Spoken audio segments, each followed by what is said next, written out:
Hello, everybody. What's up? It's Gina Efoy, the one and only African superstar. Good evening. I'm doing another live stream back at it again for the customers of the Afrikansuperstar.com, our members only, and everybody supporting our music project. I appreciate you guys. Please make sure that you like and share and subscribe to the channel. This is subscriber only. Yes. So in order for you to leave your comments, you will need to be subscriber only. Today, I want to talk about the Black community has been making excuses long enough. Okay.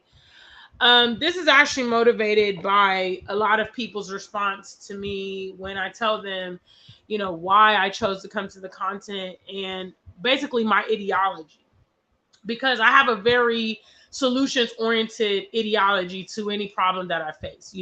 I'm not someone who likes to just sit around and talk about the problem. I'm like, okay, let's try to identify potential solutions.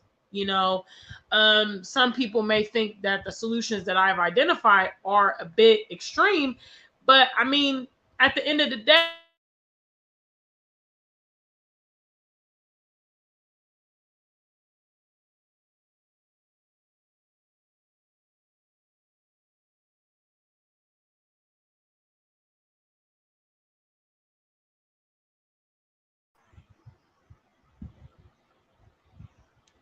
sorry, having some technical difficulties there.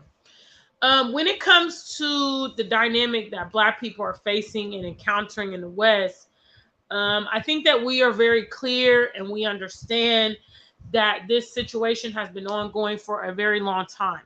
We also understand that the methods that we have been trying to utilize to address them is yielding no change.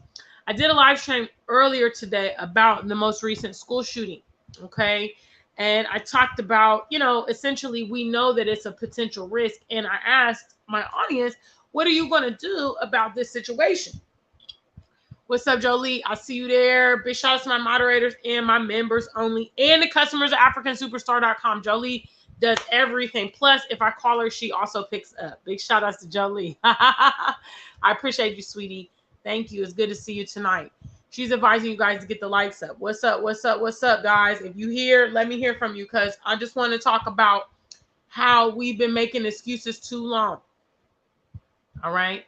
So again, in my earlier live stream, I talked about this recent school shooting, and I want to know, what is our strategic action? Okay. People will automatically tell me that, oh, I can't go to Africa. Leaving the country is not an option. I have family. I have this and that. And I just want to ask, well, what are you going to do? Because I look at the situation that's happening as like straight up warfare, on our children, on our people. And I guess at a point when you decide that you can't fight, or you don't want to fight, or you're not equipped to fight, then you got to evaluate what are the other options. Basically, I mean, I always tell y'all, I just make things very simple. When it comes to situations, you have the two options of fight or flight. Okay. If you fight 9 times out of 10, you want to fight, you want to fight in a way that you can win. Okay. Nobody wants to jump into a fight where they look and they're like, oh yeah, I'm going to lose. Like, let's say Debbie's talking stuff. Okay. And Mike Tyson comes along. Okay. Unless Debbie is a, heavyweight champion of the world, then she probably cannot fight Mike Tyson. Her talking stuff and getting into a fight with Mike Tyson is really stupid. It's not wise. She knows going into it, she can't win that fight. All right. If we're honest in the West, we know that the things that are going on, we can't change them. Okay. We can't change them. Things that need to be addressed, it kind of needs to come from the top. I believe consequences, need to be put into place to get a lot of things in order. So in regards to like this police brutality, if they had different parameters on these officers that are engaging in police brutality or rumored to be in police brutality, or they found that, they've been tampering, they've been concealing evidence. If they had an across the board, punishment for that kind of behavior, I think that that would resolve a lot of things. Okay, because right now there's a disparity between what happens to victims that are Black and the others. And actually the others aren't being affected nearly as much as Blacks. Okay, that's a viable solution, but that's not something that we as a community can put into place. In regards to this gun situation, accessibility is the name of the game. They need to get rid of the guns. Period. Because if someone doesn't go through the legal channels, they can still get them off the streets. It's about accessibility. It's not about gun laws. Okay? Usually what happens in America is they start trying to modify the laws. The laws is not that's not it. That's not the way to go. Okay? They keep trying to go that way because they don't want to also have to give up their guns. But at the end of the day, it's doing more harm than good. So guess what? It needs to be a dramatic thing. Why not even just do like a ban or something? A ban on firearms for like 2 years or 4 years and see how dramatically the crime rate goes down. Listen, I'm just a lay person when it comes to government and situations. But even I can sit down and use my own little, my brain power and propose some things that we could do to alleviate some of this stuff. That's how you know that they are not working to solve it. Because if lay people can get together, okay, people that are not in, political position, your everyday average people, if we can get together and come up with some solutions, hey, try this, try that, try this, then they certainly can do it, and they certainly have the power to implement change, but they're not. I deviated from my topic. The topic is Black people have been making excuses too long. All right. I've kind of talked about how the problems are pre-existing and ongoing in the West. All of y'all know about the problems in the West. All of you guys know about the problems of the West. Everybody who knows the problems of the West, let me see a number one. Kermay, I see you there, brother. What's up? Everybody who knows about problems of the West, let me see a number one.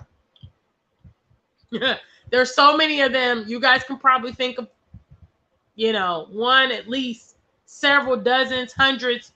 How many of you guys know about problems in the West? I use this analogy because it's not a secret. It's not rocket science. And so the Black community knows about these issues and they're still making excuses. I got a comment on one of the videos saying, well, Gina, it's not that easy. It's not that simple. Okay, listen. War is not easy or simple. Okay? Imminent danger is not easy or simple. Motivated racial crimes is not simple. The dynamics that we find ourselves is not simple. Okay? But if you want to preserve your life and the life of your family, you have to persevere through things that are not simple because the writing's on the wall. So you mean to tell me because potentially leaving the West or whatever is not simple, you're just going to sit there and endure it? You're in war. You're in an unsafe environment where your civil liberties are not available to you. America has always broadcast itself and advertised itself as the land of the free, the home of the brave, the country with the most freedom. And look how you guys are living. And excuses. Because basically all the vehicles that we've been given to try to enact social change is not working. Okay, they haven't even actually worked for some decades. Y'all love protests. Y'all like going to City Hall. Y'all like doing the balloon release and hashtags. And, that's the kind of stuff you like doing. Relying on the judicial system, relying on the government, trusting these politicians when they're campaigning. That's the kind of stuff that you're doing. And it's not yielding any any change. Okay? And instead of us being real, say, you know what, we've been doing this stuff now for decades and nothing is changing. Let's change course. Let's do something else. 2 options, fight or flight. Flight is not easy. The fight is futile, though. The fight is a fight that you can't win. You know, I gave the example. If Debbie sees Mike Tyson and she want to talk stuff to Mike Tyson, she knows before that fight starts, she can't fight Mike Tyson. It's a fight that you will lose. Which, I mean, if you guys are scared, if you guys are so fearful and scared of the ultimate consequence, which is losing your life, then putting yourself in a futile fight is guaranteeing you that you're going to lose your life for a very trivial reason. I mean, how many martyrs have we had in the U.S. now? And what has come from their death? We've had big ones. We've had small ones. We've had, you know, those back decades ago, even recent ones. You know, these Black Lives Matter protesters and everything. I remember there was one in Columbus that I believe he committed suicide or he was killed or it was questionable on the stairs of the State House. A young brother, about 21, 22. There were some other Black Lives Matters that was killed down south. They were hung and it was made to look like it was a suicide, but and then we have the, you know, we have the infamous ones. Malcolm X, excuse me, Dr. Martin Luther King. No. Recently, they killed the president of Haiti. Okay. The president of Tanzania died in mysterious circumstances. Martyrs. Lots and lots and lots and lots of our people, you know, dying for the cause. And what is coming from that? We can talk and talk and talk and talk until our face is blue. But what we're really missing is implementing the change and figuring out, okay, we need to move beyond the excuses. Okay, we have. I know find a solution is not easy. I'm fully aware, but that's not a reason not to find a solution. Just imagine you were in, you know, when you were in university and you got a complicated equation to solve, or you had some kind of project that you had to do, and you go to your teacher and you say, you know what, I can't come up with a solution. It's so difficult. I can't do it. You know, you're trying to achieve your PhD and you're working on your dissertation and you go and tell your professor, I can't figure it out. The fact that finding a solution is difficult doesn't absolve you from finding a solution, because the alternative is being a sitting duck in the West. That's what the alternative is. Okay? If no viable solution is proposed and implemented, most of all, that's all you are, is a sitting duck. So you can come to the channel, you can tell me lots of things. And I understand, Gina, I got this going on, I got that, I got kids, I got this job, I'm trying to retire, blah, blah, blah. I get it. I understand. Nobody said it's a cakewalk. But the most important thing that you got to be focused on is figuring out whatever and tailor it to you. Okay, the way I've moved may not be how you move. You know, the way that others that are here on the continent, you know, RJ Mahdi, the Arrival, the Blantons in South Africa, you know, everybody had their different ideology of how they have managed it. Debbie says, by now, it's not as if people don't know that there's someplace else that's more safer than where they're living. Exactly. So it goes back to the title is the Black community has been making excuses too long. You know, I'll be fair and give you, you know, between probably 5 to 10 years ago, many of us living in the West didn't entertain options on the continent. Okay. We had never traveled to the continent. We didn't know what was available. We didn't learn about the continent in school. We didn't see adequate media, et cetera, et cetera. What you going to say now here in 2022? What story are you going to tell?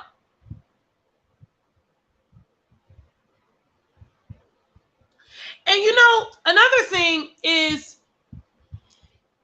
they always say that you should surround yourself with people that, you know, challenge you to do more and are doing more than you, because it should technically motivate you. Okay. So, like I said, between 5 to 10 years ago, you may not have known anybody residing on the continent. You didn't have access to media on the continent. You didn't know what to expect. You hadn't traveled there, et cetera, et cetera, et cetera. The list goes on.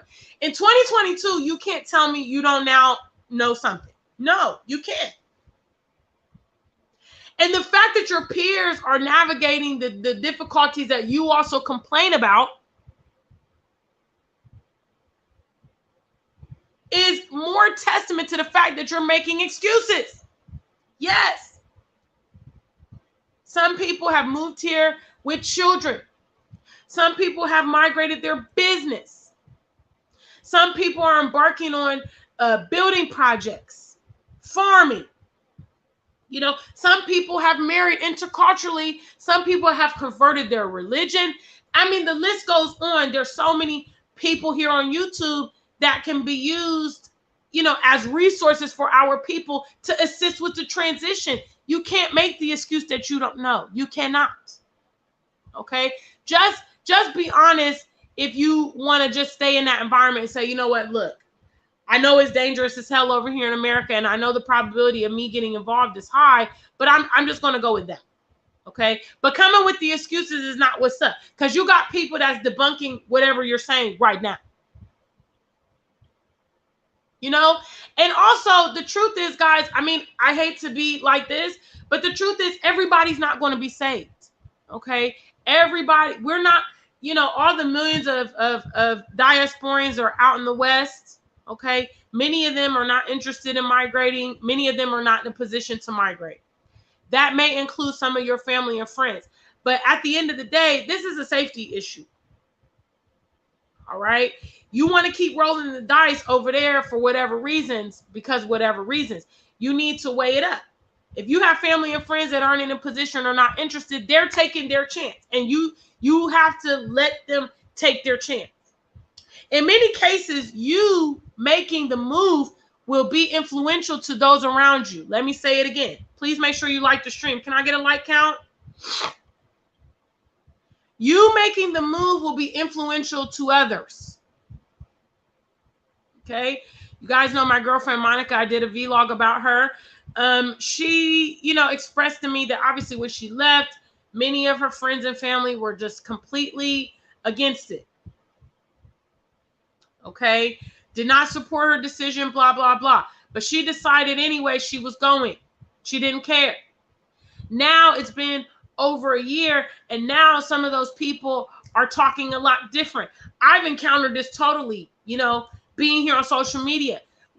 As I talked about Africa through the years, people thought I was crazy. People would talk nonsense to me and blah, blah, blah, blah, blah. And now they're singing a different tune in 2022. Don't worry about the people around you sometimes. I know some people have tight-knit families and it's difficult. You're used to being around. But guys, you got to evaluate the whole big picture.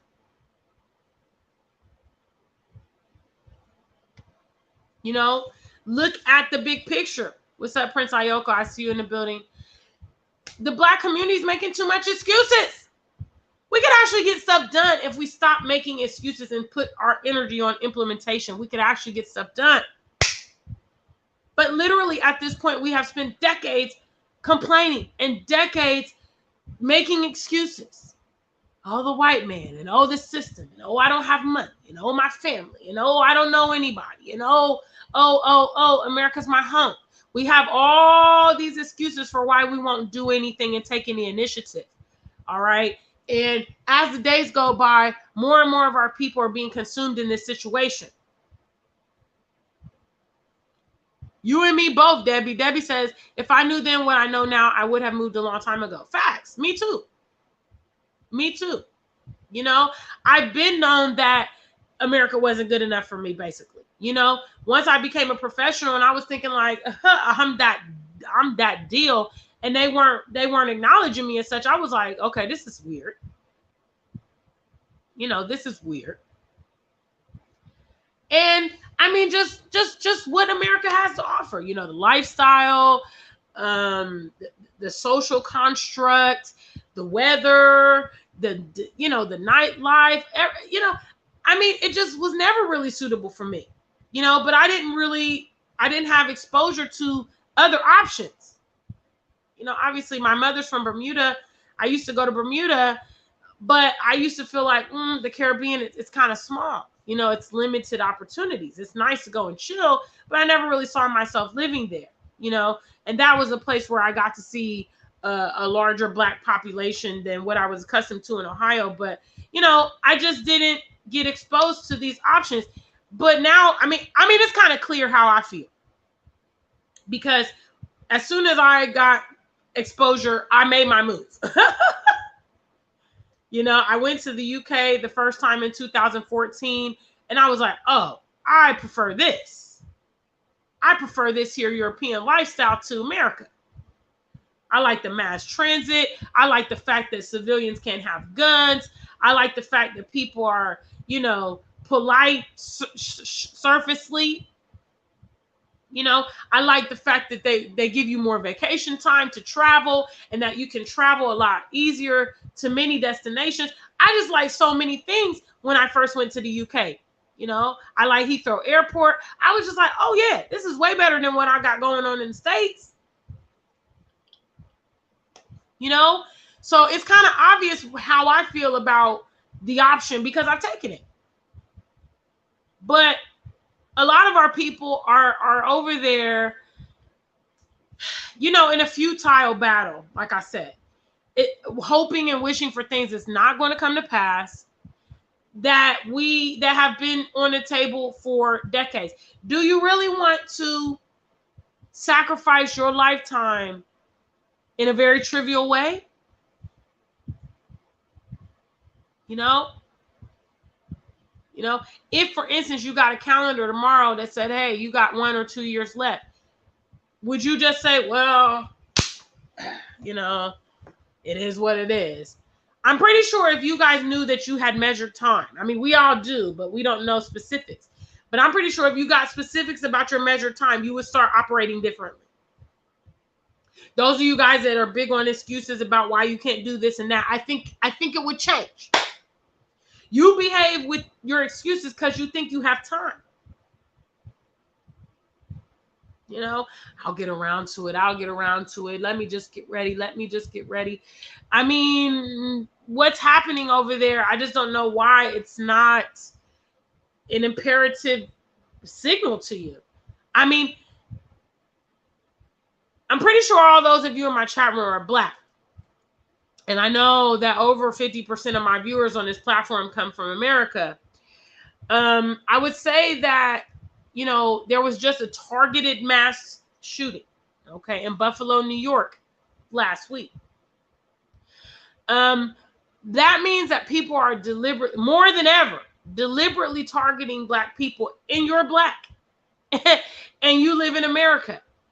But you want to give me excuses about it's difficult and you don't have money and you don't have this and that.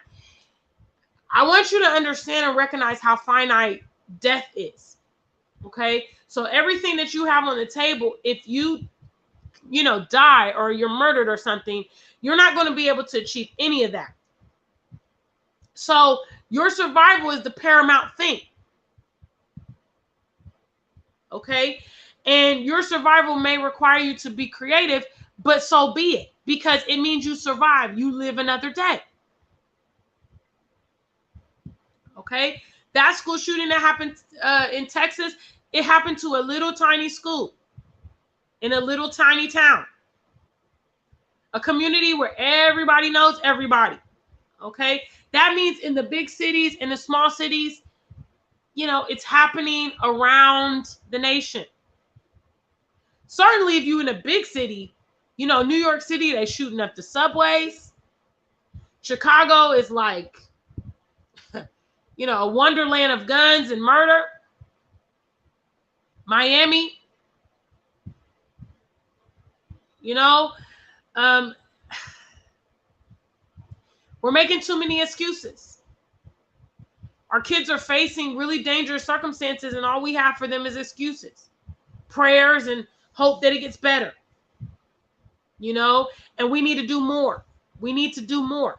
If we suffer in our lifetime to make it more comfortable for them, so be it. That's what we're supposed to be doing anyway. Okay? That's what the adults of previous generations did as well. They sacrificed for their kids, and they sacrificed for those that were coming ahead of them. Those runaway slaves, they did it for themselves, but probably more for their own kids in the future. They said, I don't want our people to be, spending their whole lifetime on the plantation and stuff like that. I want to get freedom, so I'm going to roll the dice to get it. We're making too much excuses. And quite frankly, Black Americans, look, you have some assets that you could be utilizing to really do things. Okay? Trust me, I know. I used to live there. Utilize them to propel you and help you get ahead. Okay? What's up, family? Andrew, what's up? He's in the building. He says he also would have moved years ago.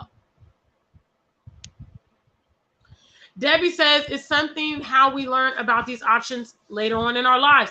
And it's actually by design that we never learn these options, Debbie. They don't ever really want us to learn these options. The old goat's in the building. It's the same. So, that's what I came to tell you. I mean, I know that exploring your options is a complex thing. I know it's frustrating. It definitely takes capital. It takes resources. It may be something that takes time. I understand.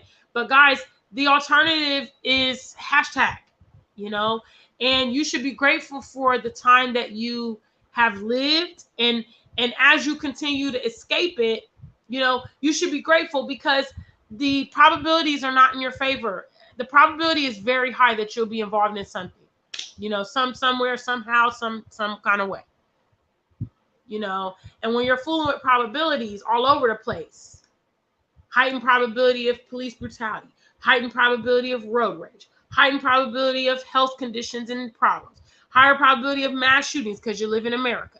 You have all these heightened risks that are part of your daily life. Okay. And you just think that you're going to be able to avoid a lot of stuff because you're not in the mix. You come and go and you just mind your own business. And even some of you guys are armed. You guys have, your licensed weapons and all that stuff. You can't respond to a situation that you didn't anticipate. Maybe even some of those people in Buffalo were armed, but it happened so suddenly and they didn't know how to respond, or maybe they got scared or whatever. They weren't prepared. Put yourself into the shoes of our peers, man. I be telling y'all, think about it. Okay? The next time you go to the grocery store, think about it. Think about it. You're in there. I even know some people that run around with the Bluetooth headpiece. Okay? So you can't even see, but they got these Bluetooth headpieces in. So even if somebody might be screaming, help, get down, watch out, active shooter, this person can't hear because they're listening to music or talking on the phone.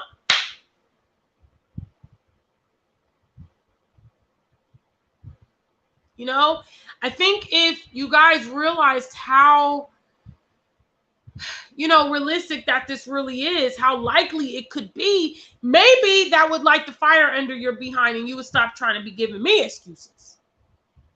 You don't owe me no excuses anyway. Just let's be clear on that. Okay, we're all adults in here. And at the end of the day, it's your life. You don't owe me any excuses. You don't have to take my example. But my question is, if flight is not going to be your option, what are you going to do in that setting? What can you do in that setting? If you're solutions oriented, what's going to change? How is it going to be fixed? And let's be real and get to the conclusion, you can't solve it. So, at that point that you can't solve it and it's going to be ongoing, What's up? Love to travel. I see you there. Big shout outs to the family. Hey, if you're here, say hello. Leave me something in the chat. Support this chat, whatever. You know, and most importantly, let's stop with the excuses. You know, let's stop with the excuses. The excuses are costing us lives.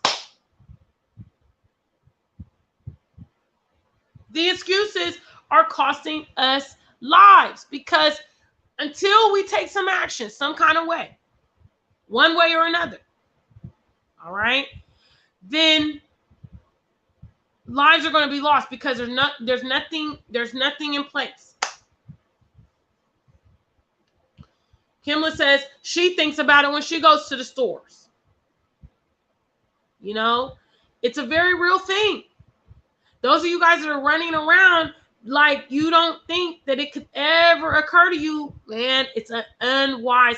I just challenge you to sit down and think about it. I challenge you to sit down and think about it. What would you do? Those of you guys with students, what would you do if you saw the breaking news that there was a situation at the school that your child attends? Okay, imagine going to the school, you can't get information about your child. Okay, trying to call their cell phone, they're not picking up. You don't know if they're okay. You don't know what happened. The police are there. They're saying, we can't say anything. Huh? Imagine stopping by the grocery store after work, pick up a few things. Bam. You find yourself in harm's way. These are the experiences of so many of our people. You know, and it's worth it for you to consider it and be wise and strategic than to become a victim, because you know it's happening so frequent that people ain't even really got time to be feeling sorry for you. Sorry. You know, it's so common now that it's not even that dramatic, and it's happening so often that people can't even keep up. You know, the Buffalo shooting was last week, and now we got an elementary school shooting. You know, so much is happening all the time. Then you just have the normal, you know, domestic shootings, you know, and all of that. We're making excuses and people are losing their lives because we don't want to take any standpoint. You know, we still are yet to start our own schools. You know, we still are yet to provide security at our schools or look at homeschooling as an option. You know, we're sending our kids back into these schools. I saw a little interview. Primarily, a lot of the students that were affected at this Texas school are Latinos. Okay. So there was a young boy and he, you know, he said he could hear the gunshots at the school and he's worried about what happens if it happens again when he goes back to the school. You see, it's traumatic to send your kids back in there. But see, we just want to keep acting, you know, we just want to keep being forgetful. Because we don't really want to have to put the groundwork in to make the real change, guys. People are losing their lives. And I always hope, you know, I always hope that my viewers, that I'm not going to get that text message. I'm not going to get that email that one of my viewers have been directly impacted by these situations. But, you know, my platform is on growing. I know that based on the probabilities, I mean, unless the majority of y'all leave the States and get here, you know, it's going to touch somebody. It's going to touch somebody. Probably some of you guys know people that have been involved in crazy situations. You know, you may know someone who's been in a mass shooting, or maybe some of these kids, you know, if you have student age children, maybe, you know, I don't know. It should be a wake up call for you guys to say, you know what, look, I know it's challenging. I know it's difficult, but I'm going to find a way to come hook or crook. I know someone who moved to the continent with 5 kids. Okay. 5 kids. She did it before lockdown. Okay. She was able to see kind of the signs. Oh, they're getting ready to lock down the U.S. And she took all of her children and fled to Nigeria. And she's remained on the continent ever since then. You know, single mother with 5 kids. So, you know, there's people here, even people on our platform. You have seniors. You know, we have Miss Aquila. She's 70 years old and she moved to Ghana. So you have people of all ages, different social economic backgrounds, single people, married people, entrepreneurs. You have the gambit of your peer group doing things on the continent. Excuses don't fly. I'm pretty sure whatever your situation might be, there's people that are here on the continent that have had to go through those same circumstances to achieve their dream, and they did it. They did it and are doing it. So guys, that is today's message. You guys are kind of like a little bit quiet tonight. I hope you guys are okay. I know it's a solemn topic, but you know, I can't help that my heart beats for my people. You know what I'm saying? Like, I know that there's people out there that would entertain other options if they knew other options. And that's what my platform is all about, is talking about the options. Because if, you know, I have currently over 2,000 subscribers, you know, if 100 of those people, which I already know that I have touched so many lives. I know that. And I'm so grateful for that. You know, but let's say if, you know, 100 of my viewers take a position and take a move based off of how I have advised them, I have been successful. You know, people that otherwise didn't even know, weren't considering it. I've had so many of my viewers, it's like, man, I went through the same thing you went through. Even other people from Columbus, Ohio, you know, they've been through scenarios. They're like, Gina, I understand. You know, my girl Monica, she's just like, me and her are like kindred spirits, you know. And these are the kind of people that I'm like, yeah, they just need to be afforded the opportunity. But a lot of y'all is straight up making excuses. That's it. You're making excuses because you don't want to do anything. But I hope that you don't become a victim. That's my wish. So anyway, guys, that's it for tonight's live stream. Big shout outs to the African Superstar family. Big shout outs to the customers of the African Superstar family. Oh, damn, I forgot my phone. Sorry. I was going to give a shout out. So I appreciate all of you guys supporting. Until we meet again, stay black and true. If you ain't black, just stay true.